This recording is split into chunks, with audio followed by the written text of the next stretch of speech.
좀 끓는 소리가 나죠. 잡음이 많이 나죠. 안 들리시나요? 잡음이 나죠. 네, 요거 메인 마이크만 켜놓고 다 한번 죽여보시죠. 네, 없어졌습니다. 원인이 어떤 건가 잘 보시고, 하나님께서 저와 여러분들에게 주시는 말씀을 같이 봉독하겠습니다. 사무엘상 18장입니다. 오늘 하나님께서 저와 여러분들에게 주신 말씀, 사무엘상 18장 1절에서 9절까지 있는 말씀입니다.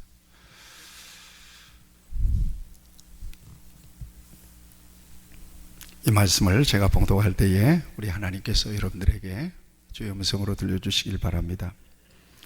다윗이 사울에게 말하기를 마침에 요나단의 마음이 다윗의 마음과 하나가 되어 요나단이 그를 자기 생명같이 사랑하니라. 그날에 사울은 다윗을 머무르게 하고 그의 아버지의 집으로 다시 돌아가게 하기를 허락하지 아니하였고, 요나단은 다윗을 자기 생명같이 사랑하여 더불어 언약을 맺었으며, 요나단이 자기가 입던 겉옷을 벗어 다윗에게 주었고 자기의 군복과 칼과 활과 띠도 그리하였더라. 다윗은 사울이 보내는 곳마다 가서 지혜롭게 행하며 사울이 그를 군대의 장으로 삼았더니 온 백성이 합당히 여겼고 사울의 신하들도 합당히 여겼더라. 무리가 돌아올 때에 곧 다윗이 블레셋 사람을 죽이고 돌아올 때에 여인들이 이스라엘 모든 성읍에서 나와서 노래하고 춤추며 소고와 경쇠를 가지고 왕 사울을 환영하였는데, 여인들이 뛰놀며 노래하여 이르되 사울이 죽인 자는 천천히요 다윗은 만만이로다 한지라. 사울이 그 말에 불쾌하여 심히 노하여 이르되 다윗에게는 만만을 돌리고 내게는 천천만 돌리니 그가 더 얻을 것이 나라 말고 무엇이냐 하고, 그날 후로 사울이 다윗을 주목하였더라. 아멘. 새 가족들이 와서 너무 좋습니다. 백집사님도 보이고, 또 그 어려운 수술 마치고 우리 한지원 성도가 2시간 달려서 우리 교회에 왔습니다. 너무 귀합니다. 또 조윤정 성도님이 오늘 제가 듣기로는 일 나가셔야 된다고 제가 들었는데 오늘 우리와 함께 또 예배할 수 있어서 너무나 기쁩니다. 여러분들도 좋으시죠? 우리 축복하며 박수로 우리 하나님께 영광 돌렸으면 좋겠습니다.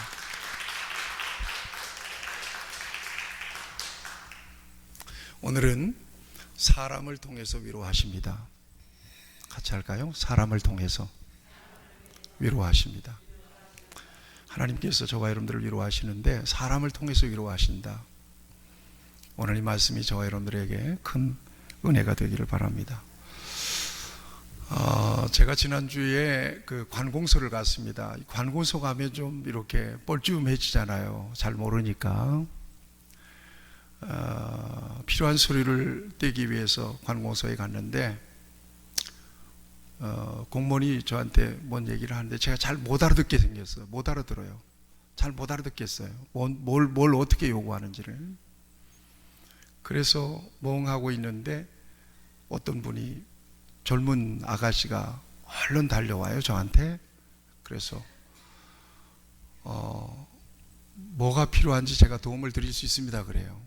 뭘 좀 도와드릴까요 그래요 나한테. 근데 얼마나 반가운지. 그분이 거기에서 알바를 하시는지 임시직원인지 잘 모르겠습니다만 그분이 와서 나한테 필요한 도움을 준다는 거예요. 그래서 이거 하려고 하는데 어떻게 해야 돼요? 그랬더니 이리 오세요. 그래서 저를 일일이 데리고 다니면서 다 도와주는 거예요. 얼마나 고맙든지. 굉장히 고맙더라고요. 그분은 자기의 일을 하고 있지만 필요한 도움을 주니까 굉장히 그분이 고마웠습니다. 어쩌다가 정말 힘들고 어려울 때가 있습니다. 저와 여러분들이. 그럴 때 그 누군가가 나와 같은 마음으로 곁에 있어주는 것만으로도 우리에게는 얼마나 큰 힘이 되고 위로가 되는지 몰라요. 그 사람 때문에 힘을 얻잖아요. 제가 또 한 번 말하게 되네요. 제가 지금 치과 치료를 받고 있는데 임플란트를 받고 있습니다. 한쪽으로만 한 6개월 정도를 사니까 너무 힘들어요. 이제 드디어 이빨을 심게 생겼는데 잇몸이 다 녹아서 뼈 이식을 하고 또 거기에다가 이빨을 심는데 굉장히 과정이 복잡했습니다. 수요일 날인가 예배를 마치고 우리 권사님과 함께 가면서 이빨 치료 얘기를 했는데 권사님이 그러는 거예요. 코로나 시절에 얼마나 목사님이 스트레스를 많이 받았으면 잇몸이 다 무너지고 이빨이 다 빠졌을까요? 그런 얘기를 하는 거예요. 이 스트레스와 이 이빨이 어떤 관계가 있는지 잘 모르겠어요. 그런데 집에 돌아와서 곰곰이 생각해 보니까 권사님의 그 말이 너무나 내게 큰 위로가 되는 거예요. 저는 생각했어요. 위로라고 하는 것은 알아주는 거구나. 알아주는 것이 위로구나. 같이 저를 따라서 하세요. 위로란 알아주는 것이다. 알아주는 거예요. 그 수고를 알아주는 거고요. 그 사람의 형편을 알아주는 거예요. 이게 진정한 위로가 되죠. 여러분, 어떤 형편에 있든지 우리 하나님을 의지하면 하나님은 우리를 도우시고 우리에게 필요한 위로를 주시고 힘을 주십니다. 그래서 성령님을 보혜사라 그래요. 보혜사는 위로자라는 의미가 있습니다. 곁에 선다는 의미가 있어요. 파라클레토스라고 하는 말은 곁에 선다는 것을 의미해요. 힘들고 어려울 때, 막막할 때 그 누군가가 내 편이 되어서 곁에 서 있는 것만으로도 얼마나 힘을 받아요. 얼마나 위로가 됩니까? 어떤 상처와 아픔이 있든지 하나님은 우리를 위로하십니다. 그런데 하나님은 사람을 통해서 위로하신다는 것을 여러분들이 기억하셔야 될 것입니다. 누구를 통해서? 바로 저와 여러분들을 통해서 위로해 주십니다. 사도 바울이 얼마나 위대한 사도였습니까? 하나님께서 그를 복음의 사도로 귀하게 쓰잖아요. 능력 있게 쓰잖아요. 믿음으로 말하면 바울보다 더한 믿음이 없어요. 그랬음에도 불구하고 하나님께서 그를 쓰실 때 그 곁에 사람을 붙여주셨어요. 수많은 사람들이 바울을 위해서 중보하며 기도했어요. 오늘 아침에도 중보에 대한 묵상을 좀 했습니다만, 어떤 사람이 어떤 사람을 위해서 진실한 마음으로 깨어 기도하면 하나님은 결코 그 사람을 포기하지 않으심을 믿으시기 바랍니다. 수많은 사람들이 바울과 함께 협력하고 바울을 위로하고 바울을 위해서 기도해 주었습니다. 어떤 사람은 에바브로디도라고 하는 사람은 몸에 병이 들기까지 바울을 옥바라지했던 사람이에요. 우리가 아는 대로 브리스길라와 아굴라는요, 자기 목숨이라도 바울을 위해서 내어줄 만큼 바울을 위해서 헌신했던 사람이에요. 자주장사 루디아 열심히 사업해서 바울의 선교하는 일에 선교비를 후원했습니다. 이런 여러 사람들의 위로와 중보기도와 헌신이 있었기 때문에 바울을 통해서 전 세계에 복음이 전해질 수가 있었던 것이죠. 교회는 위로받고 격려하고 힘을 얻는 공동체, 우리 교회가 그런 교회가 되기를 축복합니다. 여러분, 오순절에 성령이 임해서 예루살렘에 수많은 교인들이 모였잖아요. 믿기 편한 시대였습니까? 그렇지 않습니다. 정치적으로는 로마의 앞자리에 있었습니다. 종교적으로는 로마의 종교가 있었잖아요. 다양한 종교가 있었습니다. 로마는 특별히 황제를 숭배했어요.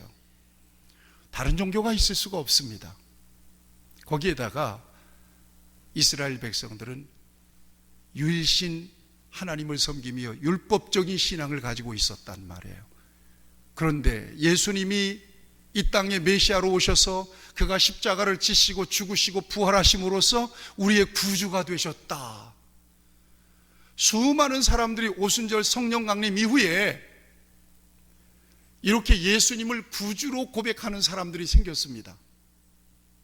얼마나 많은 핍박이 있었는지 몰라요. 신앙을 고백하면 불이익을 받았고요, 죽을 수 있었습니다. 그래서 수많은 순교자도 생겼습니다. 그런데도 기독교 신앙은, 복음은 계속해서 확장돼 나갔습니다. 누구를 통해서? 성령 받은 사람들을 통해서, 초대교회 예루살렘 교회 성도들을 통해서. 그 동력이 어디 있었느냐? 성령의 역사가 틀림없지만 성령 안에서 서로 교제했잖아요. 그 속에서 큰 위로를 받았던 거예요. 힘을 얻었던 거예요. 여러분, 나 혼자 있으면요 두려워요. 그런데 둘, 셋 함께 있으면 좀 덜 두려워요. 여럿이 함께 있으면요 겁나는 게 없어져요. 교회는 바로 그런 공동체예요. 교회가 그와 같은 엄청난 위로와 또 성령 안에서의 교제 속에서 핍박과 환난을 이겨낼 수 있었던 것입니다. 저를 따라서 하세요. 교회는 위로 공동체다. 그렇습니다. 교회는 위로 공동체예요. 지금 얼마나 세상이 어려운지 몰라요. 코로나 이후에 본격적으로 어려움이 닥치기 시작했어요. 코로나는 기본적으로 모든 사람들의 삶의 사이클을 완전히 흐트러 놔 버렸습니다. 리듬을 잃어버리게 만들었습니다. 그 리듬을 회복하는 것은 굉장히 어렵습니다. 지금 그렇게 어렵게 회복해 가고 있는 과정에 있습니다. 게다가 금리는 완전히 폭등해 있습니다. 무너지는 사람들이 너무나 많습니다. 다들 힘들다고 아우성하고 있습니다. 이때 정말 필요한 것이 뭐냐? 저는 위로라고 믿습니다. 위로. 교인들의 수고를 알아주는 거 굉장히 중요하다고 생각합니다. 여러분들이 목사님의 수고를 알아줄 때 저는 굉장히 큰 힘을 얻고 위로를 받습니다. 여러분, 남편들의 수고를 아내들이 알아줘야 합니다. 아멘. 높네. 남편들이 세상에 나가서 얼마나 힘들게 사는 줄 아십니까? 상사 눈치 봐가면서 서로 이해관계에 있는 사람들과 이렇게 교류하면서 얼마나 긴장되게 힘들게 살아요. 이걸 알아줘야 돼요. 아내들은. 또 남편들은 아내의 수고를 알아줘야 합니다. 부인들은, 아내들은 집에서 하는 일이 티가 나요, 안 나요? 하루 종일 뭐 일을 했대요. 근데 뭔 일을 했는지를 모르겠어요. 집에 가보면 뭐 한 일도 없는 것 같아요. 똑같은데 일을 했다는 거예요. 알아줘야 합니다. 아이들 있잖아요. 우리 아이들에게도 고충이 있거든요. 그 부모들이 아이들의 고충을 알아줘야죠. 어떤 애가 그런 얘기를 해요. 어느 날 얘가 100점을 맞은 거예요. 그래가지고 아버지한테 이 100점 맞은 것을 빨리 알리고 싶어서 집에 와가지고, 아버지, 나 오늘 시험에서 100점 맞았어요. 아버지가 쳐다보지도 않고 그 아이한테 뭐라고 하는가 하면, 자만하지 마라 그러더래요. 이 아이가 실망해가지고 말이에요. 여러분, 격려해 줘야 돼요. 그리고 감격해 줘야 돼요. 우리 같으면요, 저 같으면요, 100점 맞았다면 나 업고 안산 시내를 한 바퀴 돌 가능성이 있어요. 우리 애들은 50점만 맞아도 제가 감격했어요. 나는 모르면 찍어라. 스트레스 받을 이유가 없다. 그냥 찍어라. 찍는 방법을 알려주셨어요. 근데 우리 아이들은 찍어도 50점 이상은 넘더라고. 나는 50점 이상만 넘으면은 아주 그냥, 왜 그 스트레스를 받아요? 공부보다 더 소중한 것은 자식이잖아요. 왜 공부 때문에 자식을 스트레스를 줍니까? 조금만 잘하면. 아니 어떤 부모들은 90점이 넘었는데도 100점 못 맞아왔다고 막 스트레스를 준다는 거예요. 여러분 격려해 주셔야 돼요. 감격해 주시고 감탄해 주셔야 돼요. 100점 맞았냐? 오늘 통닭 먹자 이래야지. 자만하지 마라, 이게 무슨 소리예요 이게? 저는 이 말씀을 준비하면서 우리 성도들 하나씩 한번 생각해 봤어요. 내내 굉장히 힘들고 어렵게 살다가 교회에 오는구나.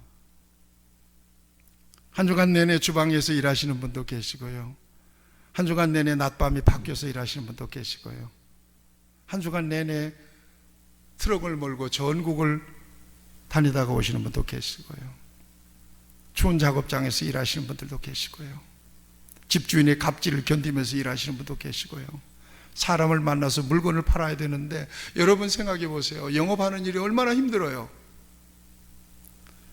일주일 내내 아이들과 시달리면서 살다가 오시는 분도 계시고요, 어려운 주방에서 일주일 내내 학생들 급식을 위해서 일하다가 오시는 분도 계시고요, 그런가 하면 질병과 여러 가지 어려움 속에서 그렇게 한 주간 동안 시달리다가 하나님의 교회에 오는 거예요.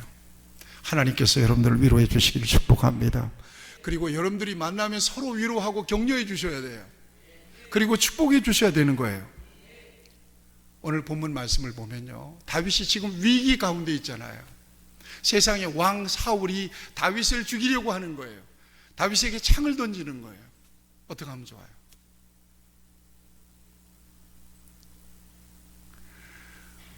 이제는 사울 왕의 시대가 저물어요. 그리고 다윗 왕이 서서히 부각되기 시작해요. 그런데 왕이 다윗을 경계하잖아요. 이때 위기 속에 있던 다윗 곁에서 그에게 힘을 북돋았던 한 사람이 있습니다. 이게 바로 요나단입니다. 오늘 본문에서 우리는 요나단과 다윗의 관계를 좀 주목해 볼 필요가 있습니다.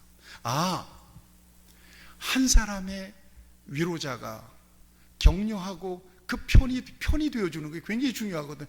편이 되어주어서 그를 지지해주고 그를 힘을 북돋아주는 한 사람의 그 격려가 얼마나 엄청난 힘을 주는 것인가, 오늘 이 말씀 우리에게 보여주고 있습니다. 여러분, 오늘 본문 말씀을 보면 지금 아말렉과의 전쟁에서 승리하고 돌아올 때의 장면을 보여주고 있습니다. 자, 6절 말씀, 7절 말씀을 보시죠. 6절 말씀, 7절 말씀. 무리가 돌아올 때에 곧 다윗이 블레셋 사람을 죽이고 돌아올 때에 여인들이 이스라엘 모든 성읍에서 나와서 노래하며 춤추며 소고와 경쇠를 가지고 왕 사울을 환영하는데, 여러분 개선장군이라는 말이 있잖아요. 전쟁에서 승리하고 지금 왕과 군인들이 돌아오고 있습니다. 이때 여인들이 나와서 악기를 들고 소고를 치면서 경쇠라고 하는 것은 당시 악기예요. 환영합니다. 그런데 7절 말씀을 보면 여인들이 뛰놀며 노래하며 이르되 사울이 죽인 자는 천천히요 다윗은 만만이로다 한지라. 이 한 귀절이 다윗이 사울에 의해서 위협을 받고 쫓김을 받는 다윗의 고난의 시작이 되는 그런 유명한 귀절이 됩니다. 이 여인들의 이 같은 노래소리를 사울 왕이 듣고 전쟁에서 이긴 기쁨은 다 사라져 버렸어요. 그리고는 뭐라고? 다윗이 죽인 자는 천천히고 만만이고 사울이 죽인 자는 천천이라고? 나한테는 천을 돌리고 다윗에게는 만을 돌리네? 속으로 생각하기를.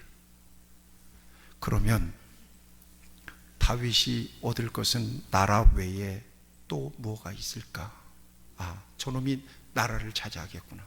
아, 저놈이 내 자리를 넘보겠구나.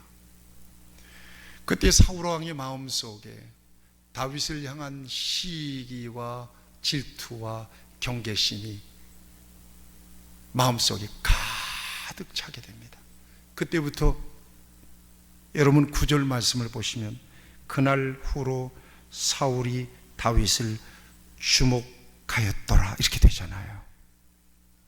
이때부터 사울 왕은 다윗을 제거하기 위해서 온갖 수단과 방법을 가리지 않습니다. 전쟁터에 나가서 그를 죽이려고 했습니다. 악기를 타고 있는 다윗에게 창을 던져서 죽이려고 했습니다. 군사를 풀어서 다윗을 죽이도록 명령하기도 했습니다. 여러분 생각해 보세요. 이 나라의 대통령이 안산에 사는 박상기 목사 하나 딱 지목하고 가서 잡아오라고 하면 내가 피할 곳이 어디 있겠어요? 한 나라의 왕이 한 사람을 죽이려고 하는데 그가 도망갈 곳이 어디 있어요? 딱 죽은 목숨이에요. 그런데 그가 사울의 죽이려고 하는 그 모든 계획들을 알고 도망하여 목숨을 부지할 뿐만 아니라 결국은 사울 왕이 죽고 다윗이 왕이 되잖아요. 이렇게 되기까지 그 곁에서 그를 사랑하고 그를 위해서 도움이 되고 그를 위로하고 그를 보호했던 이 요나단의 역할은 다윗의 일생에 있어서 가장 중요한 힘이 되었고 위로가 되었고 능력이 되었다는 사실을 오늘 성경 전반적으로 보여주고 있습니다. 본문 1절 3절을 같이 한번 보시죠. 다윗이 사울에게 말하길 마침에 요나단의 마음이 다윗의 마음과 하나가 되어 요나단이 그를 자기 생명같이 사랑하니라 이렇게 되어 있어요. 3절에도 이렇게 또 있습니다. 요나단은 다윗을 자기 생명같이 사랑하여 더불어 언약을 맺었으며 이렇게 되어 있습니다. 요나단은 뭔가 열려 있습니다. 다윗이 블레셋 장수 골리앗을 물리칠 때 그는 다윗과 하나님이 함께 계심을 보았습니다. 그리고 다윗이 지혜롭게 행하는 것을 통해서 요나단은 다윗과 하나님이 함께 계시는 것을 보았습니다.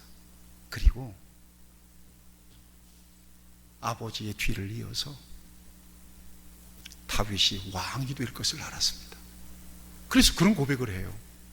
아버지 뒤이어서 당신이 왕이 될 거고, 요나단은 왕자니까 권력서열 2위 아니겠어요? 아버지가 죽으면 자기가 왕이 되겠죠.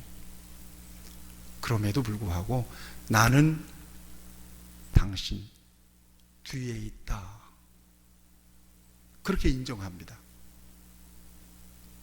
그러니까 이것은 단순히 인간적인 마음이 아니라 하나님께서 요나단에게 하나님의 일하시는 역사를 깨닫고 자각할 수 있도록 하셨으며, 그래서 다윗을 지키고 그 마음으로 보호하고 그를 변호하고 그를 위로하고 그를 격려할 수가 있었던 것입니다. 여러분 20장 41절 42절을 보면 다윗이, 요나단이 사울 왕이 다윗을 완전히 죽이기 위해서 최종적으로 마음을 결심했을 때 다윗에게 그 사실을 알게 돼요. 요나단의 마음이 어땠을까요? 아버지가 다윗을 도와주는 것을 알고 요나단을 죽이려고 하기까지 했습니다. 아버지의 마음을 그렇게 격분시키면서까지도 다윗을 변호할 때 요나단의 마음이 어땠을까요? 아버지의 마음을 최종적으로 확인했을 때 요나단은 에셀 바위 곁에 다윗을 숨겨놓고 그 같은 사실을 서로 암호를 통해서 가르쳐 줍니다. 아버지가 당신을 반드시 죽일 것이니까 빨리 도망하라고. 이때 다윗이 에셀 바위 곁에서 나와서 요나단에게 3번 절을 합니다. 저는 이 장면을 읽으면서 한참 그 본문 앞에서 울었습니다. 그 상황이 그려지는 거예요. 아주 영화처럼 그 상황이 선명하게 그려지는 거예요. 다윗과 요나단의 관계 속에서 다윗이 최종적으로 이제는 왕과도 이별을 해야 되고 친구 요나단과도 헤어져야 되는 그 마당에서 신하의 도리를 다합니다. 3번 요나단에게 절을 합니다. 그리고 부둥켜 안고 입을 맞추고 서로 엉엉 웁니다. 이게 마지막 장면입니다. 그리고는 다윗은 도망자 신세가 되죠. 그 이후로도 여러 번 위기가 있었습니다만 요나단은 아버지의 다윗을 향한 그 적개심, 그 질투하는 마음을 미리 알고 다윗에게 소중한 정보를 주어서 다윗으로 하여금 피신하도록 만들죠. 그 과정에서 다윗은 힘을 키워요. 결국 역사가 흐르고 사울 왕이 망하게 되고 다윗이 이스라엘의 왕이 됩니다. 그리고 난 다음에 다윗 왕정이 안정이 되었을 때 다윗은 요나단의 아들을 찾습니다. 사무엘하 9장에 가보면 요나단의 아들 쩔뚝발이 무비보셋이라고 하는 아들을 찾아서 요나단 그의 아버지를 생각하고 그를 왕자들과 똑같이 자기 밥상에서 함께 밥을 먹도록 그렇게 그를 배려하고 그를 돕힙니다. 여러분, 이것이 바로 요나단과 다윗의 관계 속에서 나타난, 이건 우정의 차원을 넘어선 하나님께서 요나단을 통해서 다윗을 어떻게 세우고 다윗을 어떻게 위로하고 격려하고 다윗을 보호했는지, 이 같은 역사를 통해서 오늘 저와 여러분들의 삶의 자리를 보여주시는 소중한 말씀이 아닐 수가 없습니다. 이 같은 요나단의 위로, 요나단의 격려가 없었다면 오늘날 다윗은 있을 수가 없습니다. 힘든 시절을 보내고 있는 저와 여러분들에게도 하나님의 이 같은 위로가 필요합니다. 우리도 많은 상처를 입었어요. 많은 고통을 겪기도 하고 또 두려운 순간도 많이 만납니다. 그렇지만 더 큰 아픔과 상처를 입은 사람들에게 나아가서 그들을 위로하고 치유하고 격려하는 일을 저와 여러분들이 감당할 수 있어야 됩니다.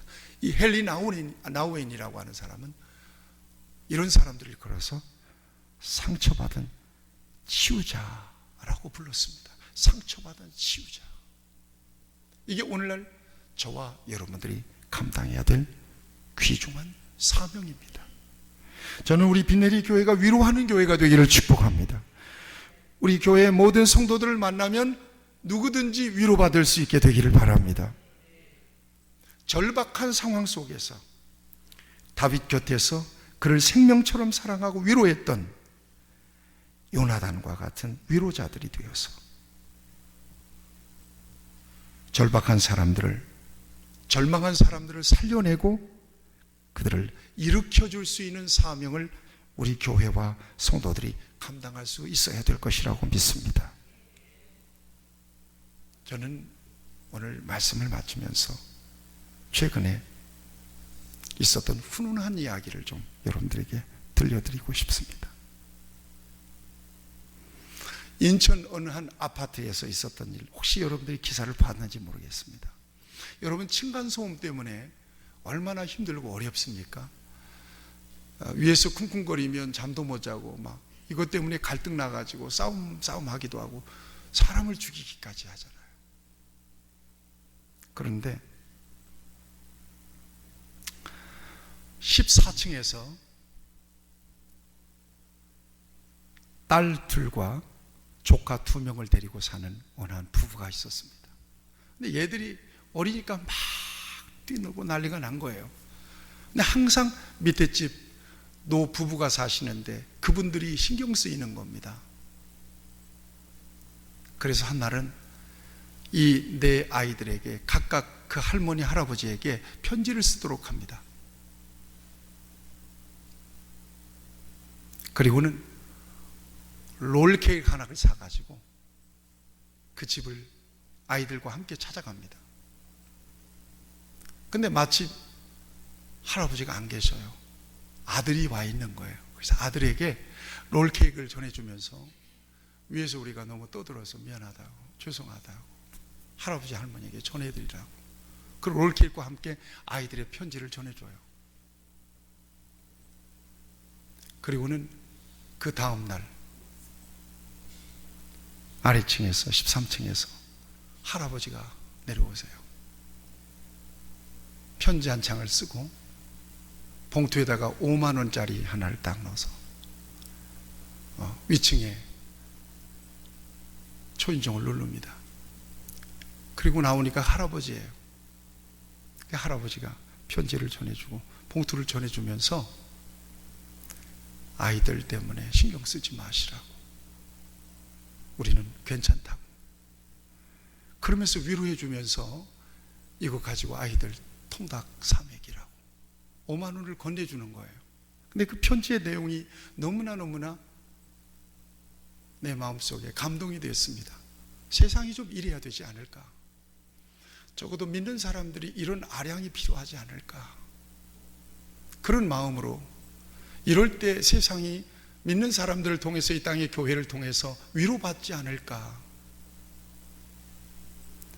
그 할아버지가 손편지를 쓴 거예요. 그 아이들 이름을 하나씩 거명하면서 누구에게. 편지의 내용이 이렇습니다. 먼저 마음을 담아서 보내준 편지 고마워. 할아버지 할머니는 편지를 받고 엄청난 감동을 받았단다. 너무나 착하고 반듯하게 자라고 있구나. 할아버지가 꼭 부탁할게. 지금처럼 그대로 해도 된다. 조심하지 말고 신나게 놀아라. 할아버지 손녀도 초등학교 6학년, 3학년이야. 낮에는 아무도 없으니까 마음대로 뛰어놀아도 돼. 지금처럼 놀아. 이런 편지를 써서 5만 원과 함께 14층 아버지에게 건네준 겁니다. 여러분, 이 편지를 아이들이 받았을 때, 14층에 사는 부모가 이 편지를 받아들었을 때 얼마나 마음이 따뜻해졌겠어요. 얼마나 고마움이 느껴졌겠어요. 사랑하는 여러분, 지금 세상은 위로가 필요합니다. 누가 위로할 수 있을까요? 예수 그리스도 안에서 구원받은 저와 여러분들이 이 세상에 위로자가 되어야 될 것입니다. 알아주는 거예요. 그 수고를 알아주는 거예요. 그 고생을 알아주는 거예요. 그것이 바로 큰 위로가 되는 거예요.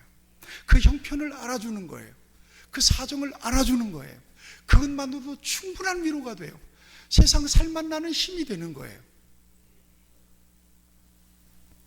사순절 기간에 다윗, 위기를 만난 다윗 곁에서 그의 든든한 위로자가 되었던 요나단과 같은 그런 위로자로 세상을 따뜻하게 만들고 사람들에게 격려와 힘을 줄 수 있는 우리 교회와 여러분 모두가 되시기를 주님의 이름으로 축복합니다. 같이 기도하시겠습니다.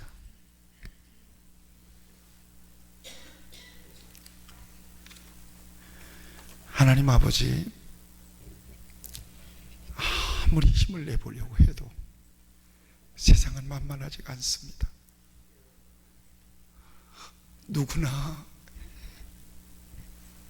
이 세상을 살아가면서 그 누군가의 위로와 따뜻한 격려가 필요합니다. 어렵고 힘든 세상에서 먼저 손을 내밀어서 위로하고 그 수고와 고생을 알아주고 괜찮다고, 이겨낼 수 있을 거라고 격려하고 용기를 줄 수 있는 이 땅의 교회와 그리스도인들이 될 수 있도록, 정말 이 어려운 시기에 위기를 만난 다윗과 같이 힘들고 두려운 세상을 살아가는 사람들에게 요나단과 같은 자리에서 하나님이 당신을 붙드시고 하나님이 당신과 함께 하시고 당신은 분명히 일어설 수 있을 거라고, 당신은 이겨낼 수 있을 거라고, 내가 기도하겠노라고, 힘을 내라고, 용기를 내라고, 두려워하지 말라고 격려하고 다독여 줄 수 있는 진정한 위로자로 살아갈 수 있는 우리 모두가 되게 하시고, 우리 교회가 이 같은 사명을 감당하기에 부족함이 없도록 하나님께서 은혜를 베풀어 주시고 하나님의 교회를 통해서 놀라운 이 같은 위로의 역사들이, 회복의 역사들이 일어나게 하여 주시옵소서. 예수님의 이름으로 기도하옵나이다. 아멘.